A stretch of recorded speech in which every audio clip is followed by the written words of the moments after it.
All righty, folks, we're doing something a little bit different here on the morning dish. Normally it's the morning dish, but I guess this is going to be the evening dish. So we've got some folks that live out in California and they have to get up at 6 o'clock in the morning, 5 o'clock in the morning and come on the show and they're awful sleepy. But anyway, we have got a young man that we have talked to before that's easy to talk to and got a big story to tell anyway. And so he is our first guinea pig for all you folks out there. So don't forget to give us a like. Subscribe to the channel. It does help, and share with your friends. Tell everybody we're going to be doing this probably on a Thursday night about this time, and talk to some of these folks who live out in California. So this next guy that we got coming up with us, he's actually was on The Blind Side. I know a lot of folks know The Blind Side. He was on Friday Night Lights, and not to mention Hancock with Will Smith. So anyway, we've got Jae. He's going to count down here. This is brand new to me. There he is. Jae Head, how are you, brother? I'm good, brother. How you doing, Steven? I appreciate you being the first guinea pig on this. Hey, I'm always down to try something new. Oh, that's it, man. This might not work out too good. You know, depends on. We'll find out. I got Packy. He normally runs all the buttons and bells and all that stuff. And I just have to sit there and shoot the bull. But anyway, but now you're out. You're in California. What is it, like 4 o'clock out there right now? 3 o'clock. 3 o'clock. Yes, sir. Yeah, we've been having the hottest week like ever all week. We've been in a heat wave. Like I was coming back from somewhere the other day, and it was 7:30 in the morning, and the thermometer on my Jeep said 87 degrees at 7:30 in the morning. Oh, Lord of mercy. Yeah, I was like, it's a rough day. It got well over in the hundreds. I couldn't put up with that. I live out here in Georgia. We're up in the mountain. We're in the Blue Ridge Mountains is where we're at. Oh, okay. Yeah. It's good over there. I tell everybody that don't know, the Appalachian Trail actually ends right here in our backyard. So it ends over in the next county over. So we're up in the Blue Ridge Mountains and bears and all that good stuff. But I mean, it gets hot, but but it cools down in the afternoon and nighttime. It gets real cool. Yeah. It kind of does. It usually does. Usually at night it feels great out here, but right. This week it's been rough. It's like I let my dogs out and I'm like, y'all be out there for about 20 minutes, y'all coming back in. Like, yeah, I don't want them out there in that, it's bad.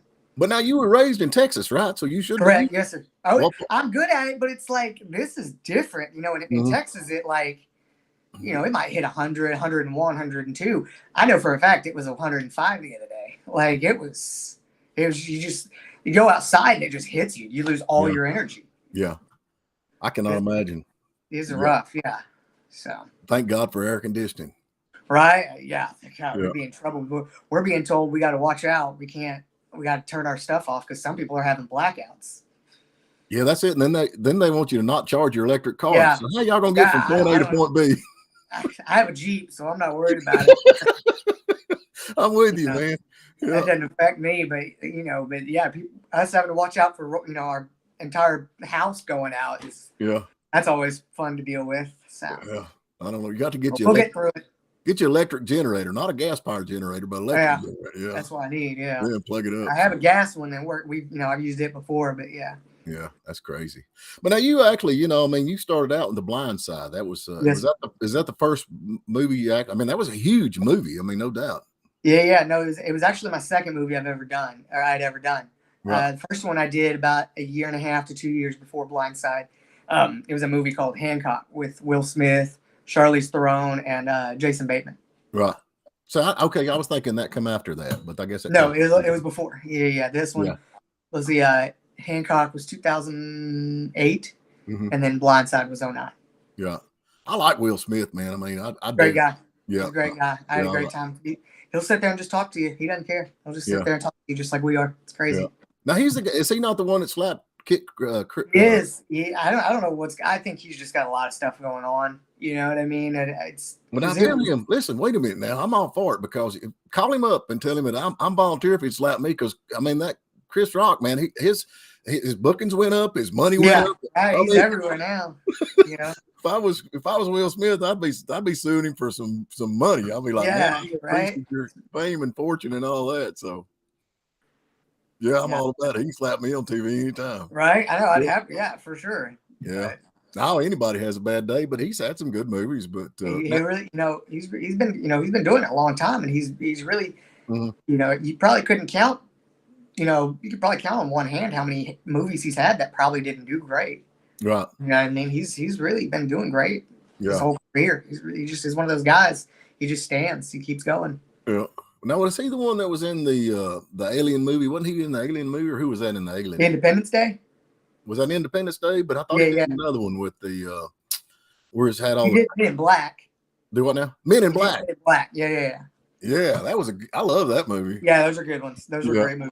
Yeah, that was a good one. Now, I don't think anybody else could have done it but Will Smith. I mean, they tried. They had one came out like 4 or 5 years ago, maybe. Right. It didn't do very good. I heard it wasn't very good. But I enjoyed him. I think Will brings something to the table. Like when he just shows up, the energy's different. You know what I mean? It's like when like a Michael Jordan walks in. It's just you can tell it's not the normal atmosphere that you normally have. Yeah, I don't know. Some people's mad at him. Everybody has a bad day. That's the way I look at it. Everybody's gonna do something. We got cameras everywhere. Everybody screws up. He's just got cameras on him when he does it. Mm-hmm. And that's the big thing is that most of the people going after him, it's like y'all don't have cameras on you all day. Yeah. Like, you have to get tired of that. Let's see how it goes when you wake up and you're having one of those days where you're like, I'm not talking to anybody today. Right. I don't want to see. I'm staying at my house. And imagine you walk outside to go get, to go to the store and you got cameras in your face. Right. You don't want that.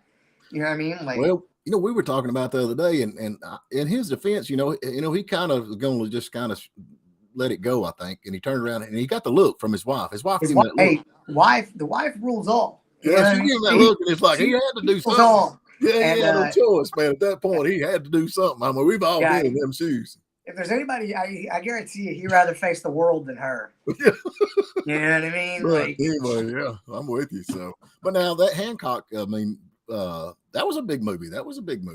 It was a big. It was the script and the story was floating around Hollywood for decades. Right. I don't think anybody really knew how to do it. Right. You know what I mean? Because it's such because it could be really bad. It could be really corny and look stupid. Right. And I think depending on how you do it, I think Pete Berg did a phenomenal job directing it. Right. Because he's that kind of real knit and grit, and he doesn't like I think that's why it was so good. Is because he doesn't like the corniness. He likes it to look real and raw. And then adding Will Smith, who's is a phenomenal actor but an amazing comedian as well. Mm-hmm. Oh yeah. He's perfect. And then you kind of build it around him. Jason Bateman was great. Him and Will are fun to watch. Yeah. Back and forth because they're so different in the way they do things, but they're so good. Mm-hmm. I learned so much from sitting with those guys for 4 or 5 months. It was great. I bet you had a ball doing that. I mean, I loved it. I had a great time. I mean, like when you were shooting the movie with them, I mean, it looked like it would be. I mean, they talk about different actors. You say, well, we're on a certain filming crews that you can't do this and you can't do that. But I mean, with them guys, they look like it'd just be laid back and everybody cutting up and having a good time and getting the job done. They've been around the block a few times. It's not their first rodeo. Right. And those guys, like once you get to that level, it's like, that's that. You watch the NBA, you watch the NFL, and you're like, God, those guys make it look so easy. It's like it's the same thing. Right. I mean, he's just been in it so long. He's put in so much work. He's been doing it, and he just floats, and they make it look effortless. Mm-hmm.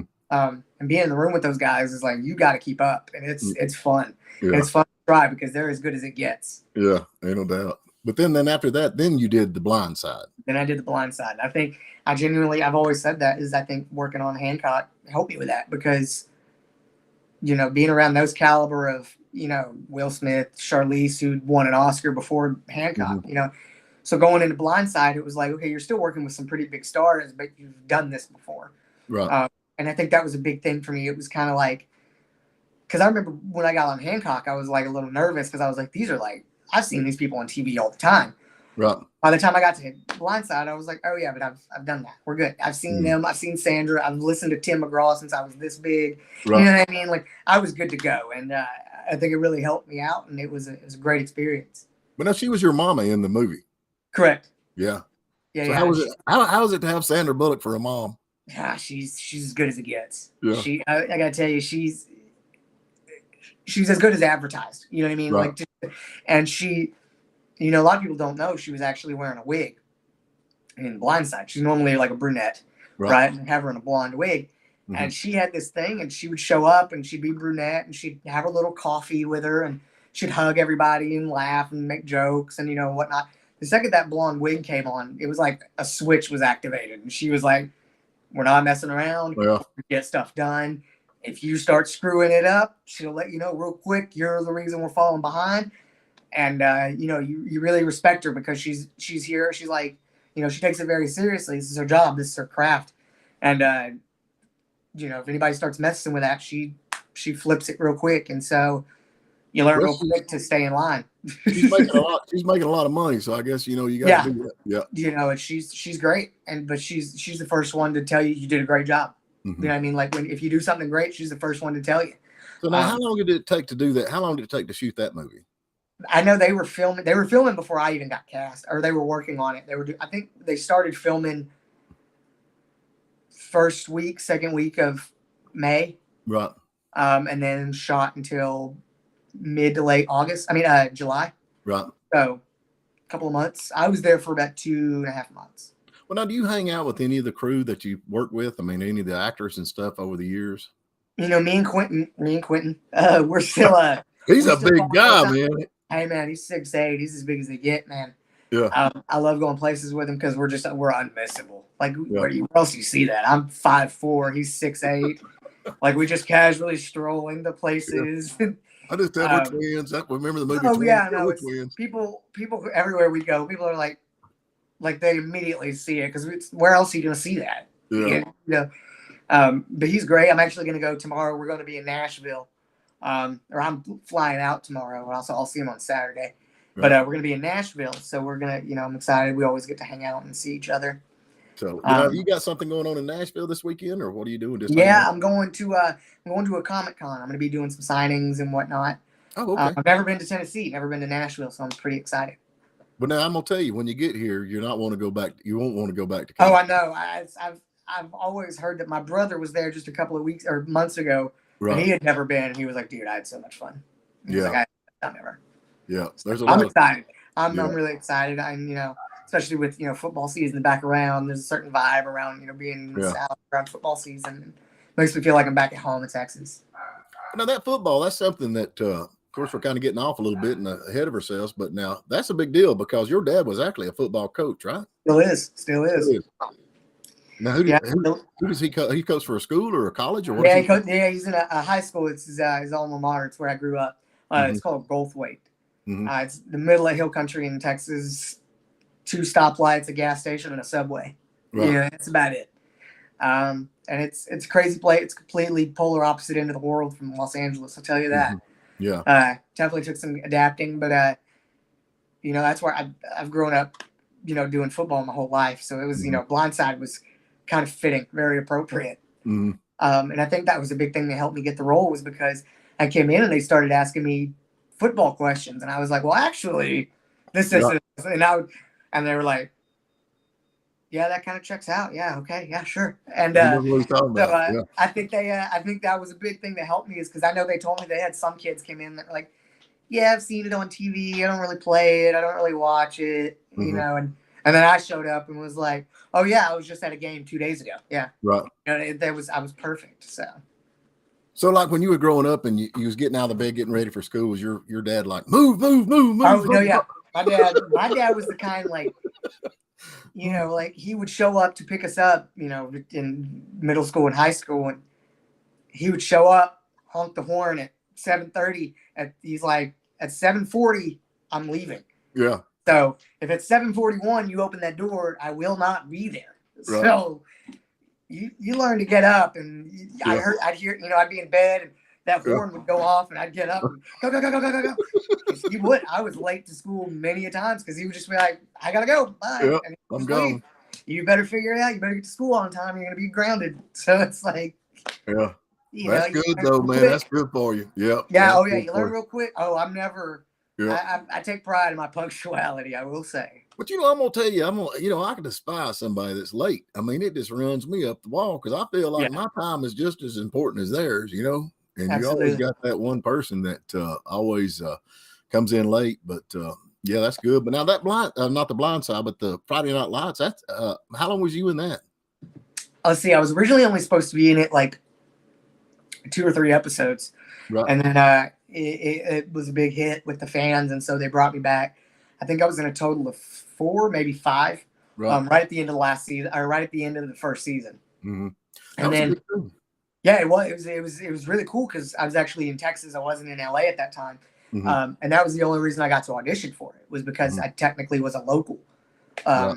I was because they were auditioning in Austin where it shoots or Hmm. shot, and I lived an hour from Austin, and so they were like, Right. okay, yeah, sure, we'll let him read, and then I get the script, and the breakdown for the character is a fat, obese, kind of likes football, more into like the video games. Right. And then I showed up and again did the whole football thing and Right. was telling them all about, oh yeah, my team just lost in playoffs. It was a big Hmm. deal, blah, blah, blah. And then next thing I know, I'm on set and they decided, no, we actually want it to be this scrawny kid who's easily to be picked on. And Hmm. that's kind of what they ran with. And it ended up working out. So it was a good time. Well, that's good. Yeah, that's good. No doubt. Folks, we're talking to Jae Head. I've got his jhead.com website up there. And that's kind of what we're getting to because now you've got before we get to that, I guess I'm trying to keep all this in line. You've actually had some heart issues and you're kind of a miracle, I guess. Can you tell the people a little bit about where you're at with your heart and then Absolutely. what that's led to and what you're doing now as far as the speaking and stuff or speaking and stuff? So I was born in 1996, and I was born with the closest thing they could tell me was that this congenital heart defect just, struck of luck, lightning hit me. It was just nothing from my parents. It was just the roll of the dice. Right. And it was called hypoplastic left heart syndrome. Hmm. So for those of you that don't know, it's basically when the kid is born, if they have that, their parts of their heart are either severely underdeveloped or they're just non-existent at all. Hmm. For me, when I was born, my aorta, which is the main art, it's the main valve in your heart, it's the big one that goes over the top. Mine was the size of a string, Right. so very bad.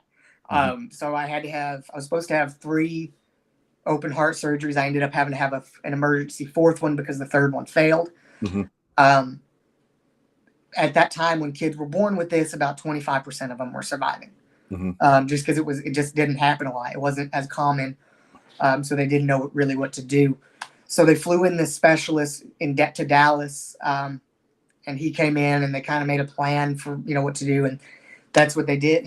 They did that, and I've been okay ever since. And they've said, hey, we don't know how long that's going to hold because basically what they did was basically patch it up until Hmm. technology and medicine could catch up. Because back then there just weren't many options. Right. Technology wasn't there, medicine wasn't there yet. Hmm. Now we have, they can do amazing things now.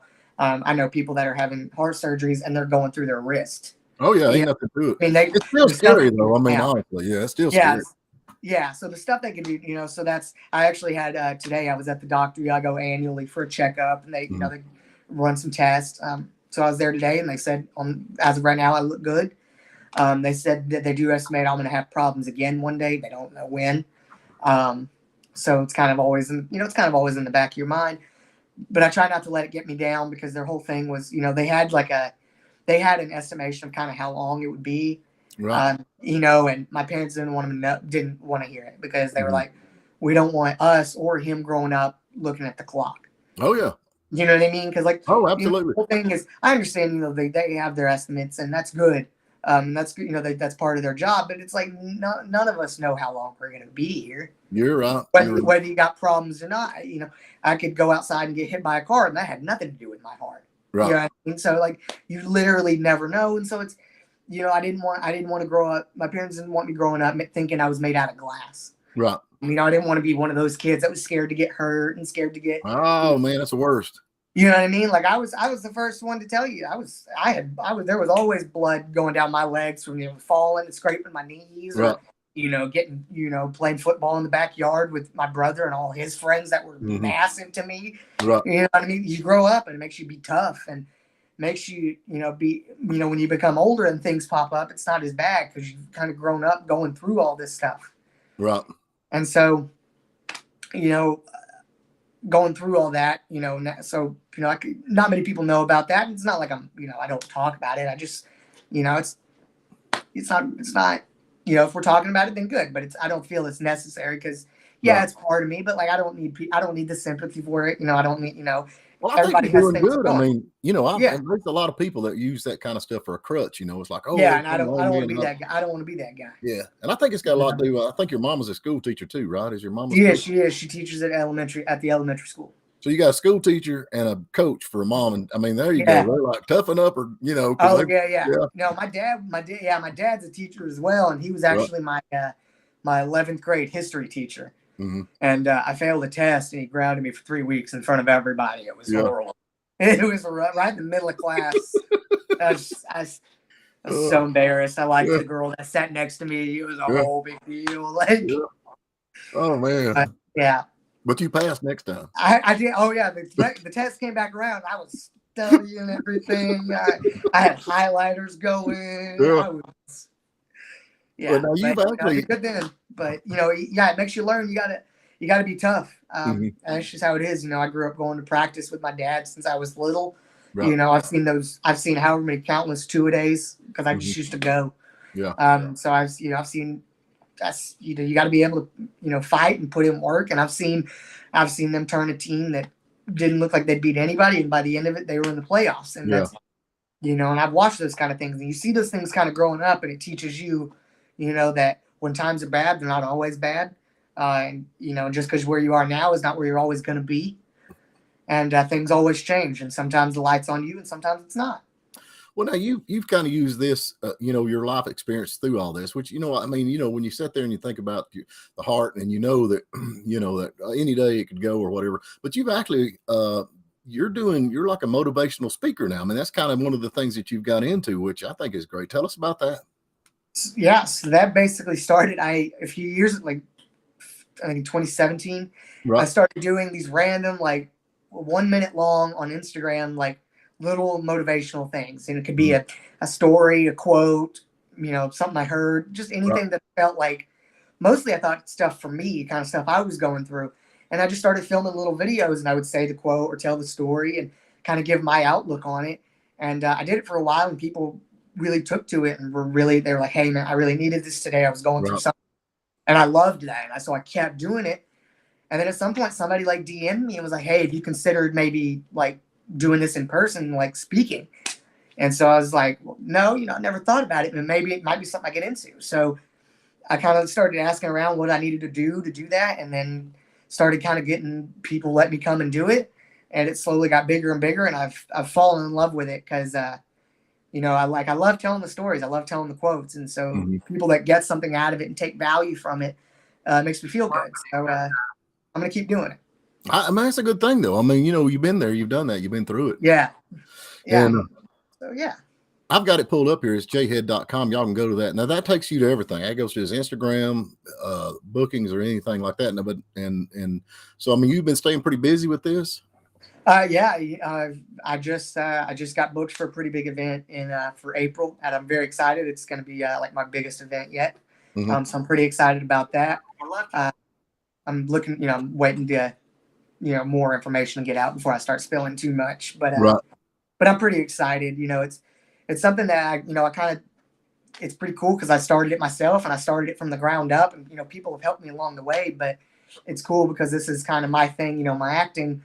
My parents helped me do a lot of it because I was doing it since I was so young. Right. Speaking thing is something that I started working on myself, and it's slowly turning into something. And I'm really liking it because I'm really seeing the product of a lot of work that I've put in. Well, that's good though, but you're young enough, where the younger kids will listen to you. So some old fella like me, they're like, oh, he's just no fogey. He don't know what he's talking about, but you kind of been through it. And, but that's a good thing. But now any, like the bookings or anything they want to do, just go to jaehead.com, and that takes you right to everything you've got, right? Absolutely. So now you're like this weekend, you're going to be in Nashville at as you said, Comic-Con. So tell us about, I mean, I've heard about these things, but I have never been there. It's kind of a new thing for me. I'm going. I know there's going to be a lot of athletes going to be there. We're going to be there, signing, taking pictures with people. It's going to be a good time. And it's kind of, I've never done it before. I just got called, and they were like, hey, football season's back around, and we're having a lot of football guys come into this thing. We were wanting to know if you guys would like to come as well. So we said sure. And Quentin lives somewhere right outside of Nashville, so he was totally in. And I've never been, so I was like, of course, I'm down. So I'm excited to be there. Well, that's gonna be cool. Yeah, that'll Yeah, be a lot. Yeah, that'll be a lot of fun. Yeah, that'll be a lot of fun. Ain't no doubt. So we got TJ Finn says, "Hey, hi Jay." Hey, how are we doing? Yeah. So you got some fans out there, no doubt, no doubt. So Glad it makes me feel good. and Blake Endurance says, "I'm a huge fan of the show." So there you go with that. Hey, there you go. Yeah. But now, before we get going, I don't want to I don't stay on too long because I know people's busy, and their attention span's very short nowadays. You know what I'm saying? But Right. we didn't touch on the fact that you were on Yellowstone too. You played on Yellowstone. I was, yeah, just one episode. I kind of snuck in like the week before they were shooting that episode. Right. I got a call from my agent and was like, "Hey, we got a call. Somebody saw a picture from something. I don't even remember what it was from." And they said they'd want you to audition for the show Yellowstone. And I was like, "Okay, yeah, sure, I'd love to." Right. I went and auditioned for it, and they called me the next day, and they're like, "Hey, yeah, you booked it. You're leaving for Salt Lake City the next day." And I was like, "Oh, okay." So I packed a quick bag and went to Salt Lake for 3 days. It was a good time. Well, now you'd worked with Tim McGraw before, though. Yeah, but this wasn't on 1883. This was on Yellowstone. 1883. Okay, Yellowstone. Okay, I was thinking Yellowstone. Yeah. I get them mixed up. It's just 1883 is a spinoff that takes place in 1883. Yeah. So, and they have a new one coming out that's called 1932. So they're kind of just going. Yeah, they're kind of going through the timeline of the family. So it's pretty cool. So I wonder who's going to be the big star in 1932. You said? I don't know. I haven't really been tracking it too hard, but I need to. I reckon they're looking for a middle-aged, overweight, bald-headed guy that wears a fedora all the time. Hey, you never know. They're looking for all kinds of stuff these days. You never know. Yeah. Well, that ought to be pretty good. Yeah. So it'll be cool. Maybe I'll sneak in on that one too. Well, that'd be good. I'm all about that. Yeah. Right. I know. I love it. I had a great time. I got to shoot guns on set. I never shot guns on camera. That was pretty cool. Got to go to Salt Lake. Never been to Utah before, so it was a good time. Is that where they shot it out in Utah? Is that where it was at? So they shoot. Sometimes they shoot like in the Salt Lake City, Park City areas, but I know sometimes they shoot up in Montana. Mm-hmm. I guess it just depends what they're shooting. Well, now somebody said this was the last season of that, so I don't know. I believe so. I'm not sure if it's true or not, but I remember seeing something about that. A lot of people are like, "Oh, I hate to see it go," but you can just write so much of the storyline. After a while. Now they're starting the new show, so it's like you'll get your kick from there because it's the same people. You know what I mean? Well, I'm gonna tell you now. I don't know if you're old enough to remember, but I always say Yellowstone is like a remake of Dallas. I don't know if you remember. Oh yeah. But who shot JR? But it's just a different line. And but yeah, I always thought it was kind of a remake or updated of Dallas. Used to be J.R. Ewing and the Ewings and all that. But that was a big thing back in the day, man. That Dallas was because everybody watched Dallas. And so that's crazy. Now, you got any movie things that you can talk about coming up, or are you unemployed right now? You're unemployed right now. I'm unemployed right now. I'm trying to get on the set. I miss it. It's a good time. It's I feel really good when I'm on a set. Just something about it. But I'm working hard and I'm working on my own stuff. And if it's meant to be, it's meant to be. If it's not, it's not. I'll be okay either way. Well, you got a great attitude. There ain't no doubt. You can always move back home with mom. You know what? I'm always happy to be around mama. There you go. I don't doubt that, man. I'm with you. I called my mom the other day and said, "Hey, I'm thinking about moving back in," and she said, "No, you're not. You're not coming." Yeah. I love it. Yeah. So anyway, well, I guess we better wrap this thing up because I don't want to stay on too long. I normally would do this the morning dish. We do it on for sure. Yeah. Between 8 and 9, and we have commercials and all that. So anyway, Barry, he's like, "Why don't you do it in the afternoon where we get some of these guys from California where they'll be up and awake and ready to go?" So I said, right. So we'll start trying this a little bit and see what's going on. Hey, keep up. Absolutely. You get to Nashville, you need to go Sperry's. Remember Sperry's Steakhouse? Sperry's Steakhouse. All right. Oh man, if you like steak, I don't know, man, that's the best. Golly, yeah. And it's in Belle Meade, and it's like dropping into. I mean, it's like walking into the 70s because the decor is the same as it was back when they opened. However many years ago. But golly, man. Yeah, I'll have to give it a shot, man. I'm always down for a good steak. Yeah, I'm with you on that. But anyway, Jae Head, y'all can go see him in Nashville this weekend. Absolutely. Yeah, I'll be there. Come by and say hi. I promise I won't bite. No, do you know where it's going to be held at, the Comic-Con? Do you know where it's going to be at? I need to look because let me look here. We got time. You're supposed to know all that stuff. I know. I knew it, and then. You know, it's funny though. We talk to all these musicians and stuff, and they're like, I'm saying, well, where are you playing at tomorrow night? And they're like, I have no clue. Right. That's kind of how it feels. Try to see if I can find his coincidence. I think that's good. Y'all can go to jaehead.com and it's got everything you can think of, that all his links. And if y'all are looking for anybody for a motivational speaker or anything, he's been through quite a lot, and you can see he's full of energy, no doubt about it. Easy to get along with, and so if you're looking for something like that, it'd be good to go with that. Any luck there on your end? Yeah. Williamson County Ag Expo Park. Okay. In Franklin. On Franklin. Okay, there you go. That's where all the rich people live, up there in Franklin. Okay. Well, that's where I'll be this weekend. So there we go.